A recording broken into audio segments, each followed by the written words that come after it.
You ask Tiger to solve. This deals with linear equations with one unknown.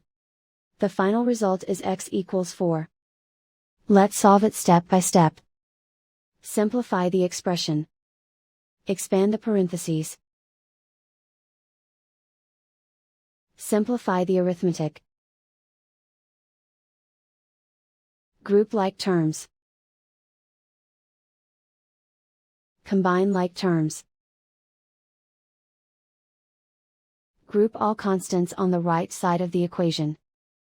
Add 4 to both sides. Simplify the arithmetic.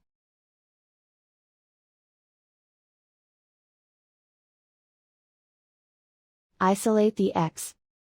Divide both sides by 2. Simplify the fraction. Find the greatest common factor of the numerator and denominator. Factor out and cancel the greatest common factor. And so the final result is x equals 4.